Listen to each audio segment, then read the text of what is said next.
This next gentleman graduated from the University of Pennsylvania in 1992 with an English major. He is now the general manager and senior vice president of worldwide acquisitions for Universal Pictures. Universal Pictures Group, and specifically overseeing two subsidiaries, Focus Pictures and Rogue Pictures. And he supervises upcoming releases of films that are coming out. He'll tell you some of those titles. But also, he's involved in overseeing Universal's local language productions in Latin America and Asia. So without further ado, I want to welcome Jason Resnick, please.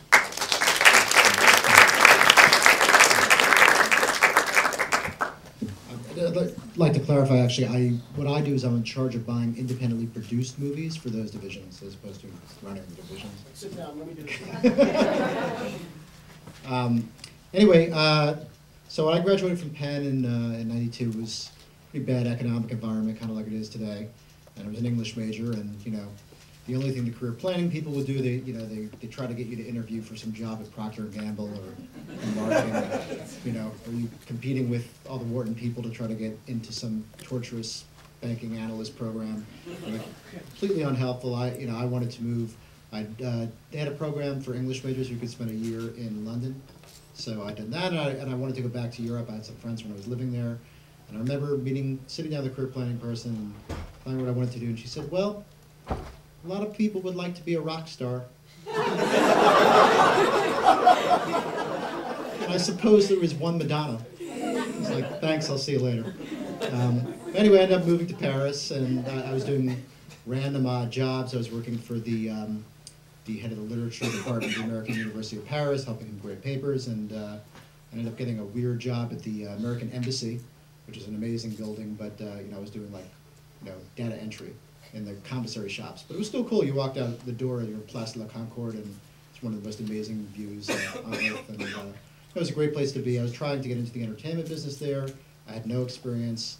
No one would meet with me. As bad as the unemployment was here, it was like 13% in France.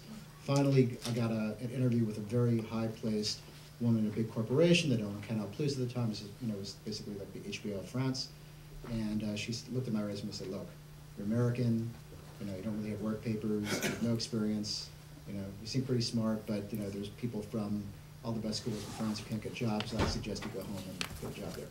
So took the advice to heart, went back to New York, where I grew up, and ended up networking and got a job. I got in it at Miramax when it was first really taking off. They'd been bought by Disney about 6 to 9 months before that. And it was very exciting. I started working in the international department. I was there for we produced Pulp Fiction, which was really kind of a landmark movie in the independent film business, and certainly a landmark movie for the company. And I had 2 years of working on some really fantastic films. And anyway, then was looking for some new, different opportunities. I mean, there was not room for me to grow there, so I moved to LA to work for a manager producer, who had to deal with Miramax, working in development.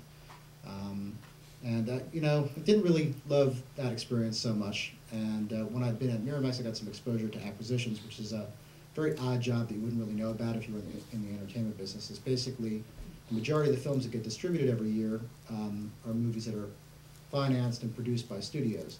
But there's also a whole, hundreds of movies that are, probably thousands these days that done with TV.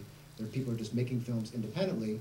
But it's very easy to make a movie, but there's very, very few people who can distribute your film in theaters. Of course, that's all changing now. People putting movies up on Amazon or YouTube. But in that era, the only way you really could get people to see your movies in any real way is either on video, cable TV, or in theaters. So there are people who do what I do, is effectively looking at all the films that are being made independently and deciding at some point along the line whether you want to pick up the film for distribution and put it out in theaters or put it out on DVD or video, TV, and just some combination of all the above. So anyway, I remembered that this seemed like a great job. These people there were basically paid to travel the world and watch movies. I'm like, they pay you to do that? I do that for free. So I tried to get back into that. I did. I started working at the Single Goldwyn Company. I was there for a year. And then I went to Universal about 10 years ago, and I've been doing various different types of acquisitions. I came there originally for home entertainment, then moved into pictures, and then I was working primarily with Focus Features, which is our specialty film division, and now I'm doing a combination of a lot of different things. I do the acquisitions for Focus, but also for Universal. We buy movies here in North America. You know, we have Sam Raimi's new movie, Drag Me to Hell, which was a pickup that we did before it even shot. It's going to come out next year in May.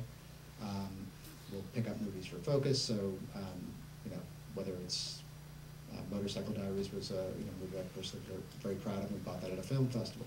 But you come along anywhere along the line. It's before the film is made, when you see some footage on the film, when you see a completed film, and basically your job is to kind of figure out what are the needs of the company, where you could be distributing the movie, where you have availability, and whether it's a film that's going to fit inside one of the different divisions.